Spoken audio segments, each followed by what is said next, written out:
Now, the CV itself will illustrate to you some of the things that you should be driving for in your business. There will be a whole bunch of commercial targets. And I think it's important that you focus on those and you maybe orientate your team by that. I mean, we're seeing a lot of CIOs who run their departments in slightly unusual ways. And the best one I've ever seen was a guy who he ran his entire function on the basis of what the business performance results were. So if the business was up 5%, then IT costs could be up, but by less than 5%. If the business was down by 5%, IT costs had to be down by at least 5%.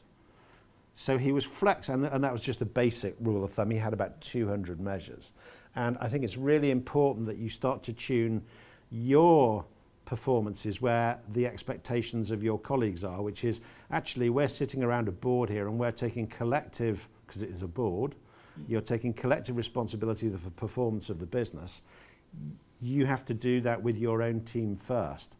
And if you do that and you focus on the measures that your peers on the board are really interested in, then they start to see you very suddenly as actually not a CIO, but one of the board.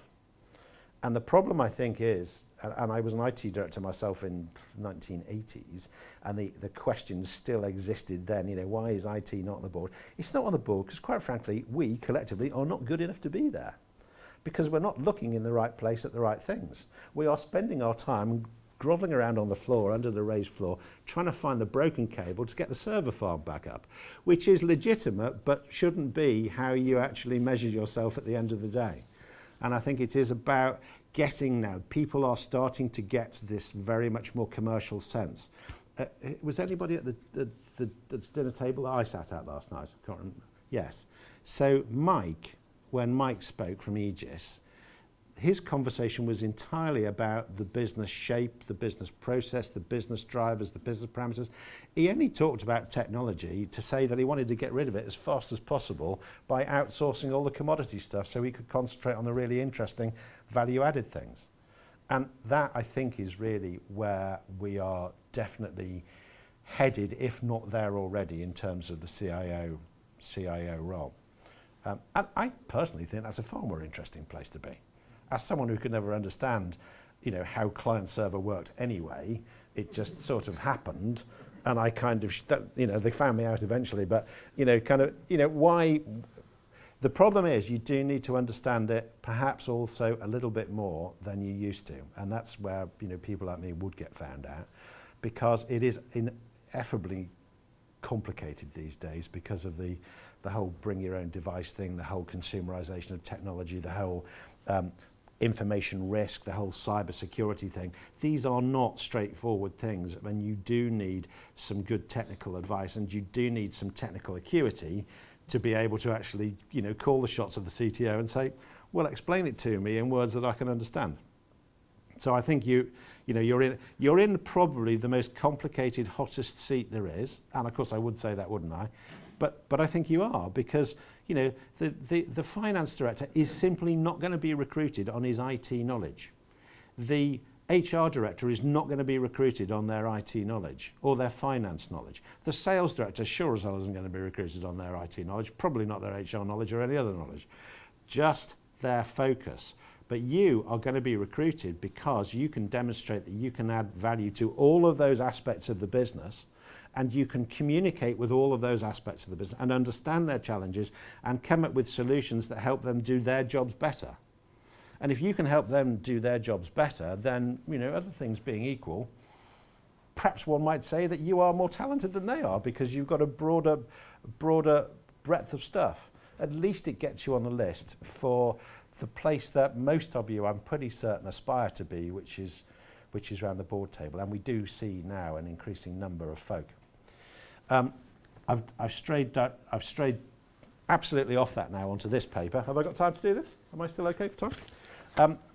I won't pass these round because they are slightly sensitive, but there are 14 or 15 differences we found between CIOs that we recruited 2 or 3 years ago and CIOs that we're being asked to look for today. And so I'll skim through what some of these are. And forgive me for reading, because I did write it, but I haven't learned it yet. The CIO is much more likely to be at the heart of strategic formulation today than they would have been 3 or 4 years ago. Simply because the permeation of IT into all of the business processes is just so comprehensive these days. Companies that exclude IT leadership from the process, who don't have CIOs with the ability to participate, are really in trouble. Because I can't really think of a business of any material scope or impact in the world that doesn't require decent technology these days.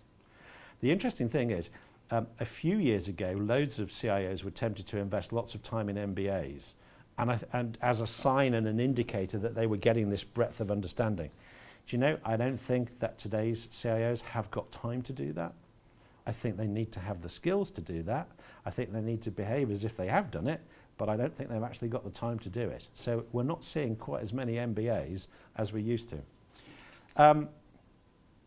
Now, we've got this interesting parallel but almost counterintuitive requirement. At the same time as you need to be absolutely as broad as you can from a commercial point of view, you do need to be slightly more technical than you used to be as well, because the technical challenges are there to trip you up as well. And if you can't test your CTO, or you can't test your provider, or you can't test your Google about how secure your stuff is, you're running big risks, both for the enterprise and for yourself, of course. So you do need to worry a bit about that. The interesting thing as well is that new technology is coming in at increasing rates. So you need to somehow find more time to look at technology than perhaps you used to, which is again counterintuitive to actually spending more time thinking about the business. But you must actually do that as well, or have the people in your team who will do this for you, who are trusted to communicate well, clearly and cogently, so mini U's but focused in a zone. Let me have a look at page 2. Right, another conundrum. The range of technology needs to be evaluated as broadened, and that many of the technologies, especially mobile, are innovating faster than ever before. We think that because functionality of some devices is changing every 6 months or so, you get iPad 4, 5, 6, 7, 24, whatever, if you've embraced these into your organization, you're going to have to live with that. Now, it does raise the possibility, and some organizations are trying this, of completely disposable solutions. We want to do this for our business, but actually we can get 85% of the way down the road if we slap a quick app together, put it on this gizmo, give it to these people, and okay, if they lose it or break it, it's dead in 2 years, by which time something else changes anyway. And that idea of disposability is pretty unusual for IT people who like to build things that don't break down. And you can see that there are all sorts of conundrums now being raised as to how you might want to do this, but disposable solutions is a cute way to making stuff happen quite quickly, which makes your business colleagues say, hey, these guys are quite responsive. I didn't have to wait 5 years and 14,000 pages of documentation till I got something. So I think that's interesting, and it means that CIOs are now working with investment cycles that are much shorter, and they're working with payback cycles that are even shorter still. So that the mantra is, think smart, act smart, and then move on. Now, because the rate of change we're seeing in technology and the business is increasing and is not going to slow up, we're seeing CIOs look after innovation for the organization as a whole more often than just have little backroom labs where there's 3 or 4 people in a skunkworks operation. Innovation as a function is appearing in organizations, and quite often it should be, and it is, bolted to the CIO. And I think that is an extremely useful development for CIOs, because essentially what you're doing is you're working in the future of the business, in the now, and if your colleagues, if you populate that function with, again, commercially minded folk as opposed to gizmo hounds, then you know, I think you'll get greater traction with your peers on the board than ever before. What other things did we say there? So we talked about the skunk works bit. I think the CIO seat is evolving as a concomitant of all this into more of a COO type of role. Titles will change, don't know what they're going to be. Because actually what you're going to end up doing is if you get innovation and you make it work, you're actually going to start getting some business processes. And if you're working in an organization that's adopting lean, then you're going to get a whole bunch of business processes that are absolutely ripe for systematizing the people out of, and therefore they're going to be part of your empire. But not necessarily your empire, because we don't want to do that, because one of the other trends is you're trying to shrink your function. You're not trying to grow it. You're trying to extend your influence with less people. That is also a big trend that we're seeing at the moment. So what we are definitely therefore deducing from this is that there's a whole lot of very smart people who are needed to populate a much smaller but leadership heavy team who operate as a team, as opposed to, you know, individual CIOs per se. CIOs are going to have to get into bed with business colleagues that they've never really spent a lot of time with historically. When I worked for Volvo Cars back in the early 90s, and we introduced compact luggable computers, if anybody remembers them, you're all probably too young, but they were massive. They were like 5 shoe boxes or this, twice as long, and about 30 kilos, and you lugged it around with a tiny screen, and we gave one to all of our board to help them acclimatise to the new world of IT. The sales and marketing director discovered that it was the ideal height for a footrest under his desk, and there it stayed for 3 years, absolutely collecting dust and doing nothing.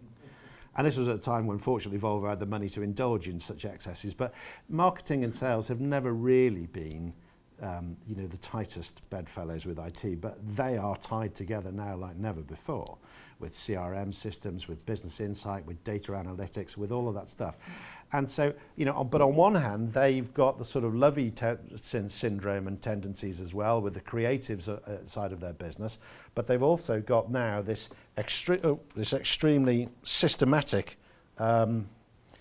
requirement from their technologists. And so the people who IT folk spend their time with is also changing quite dramatically as well. And therefore the people that we meet when we go and take briefings is much broader and more diverse than it's ever been before. Obviously you've got the whole social media thing, which I'm not going to go into because it's all over the place and no one really knows what's, I don't think is going to happen. But what it does mean is that you're no longer really operating in a closed environment. You're working in a very open environment. You're working in an open environment with your customers. You're working with a very open environment, an integrated environment with your suppliers. Your supply chains are extending way beyond your business. Your demand chains are extending way beyond your... In fact, demand is something that you can no longer really control or predict, because, you know, you can have something go viral that's unfortunately got something bad about your company in it, and, you know, it's nothing you can do to actually stop that other than get the apologies out quickly and take it on the chin. So I think the whole thing we're seeing is that, you know, people and process technology, they're the 3 legs of the stool. If people are going to take up IT as a career, and I think it's a really interesting time to do that, then HR need to see if they can find these sort of super broad profiles of people who are not necessarily the computer scientists of the past, who still have a massive role to play because technology is still important. But what we are seeing are people who can outperform the rest of their colleagues put together. And that taking you from the back room to the front office, you know, incredibly quickly. You need to have a greater and more intimate understanding of the customer, the end business customer, than you ever have done before. You might even be forced to perform in front of them, which would be, you know, extremely difficult for many, but not for the CIO of today or tomorrow.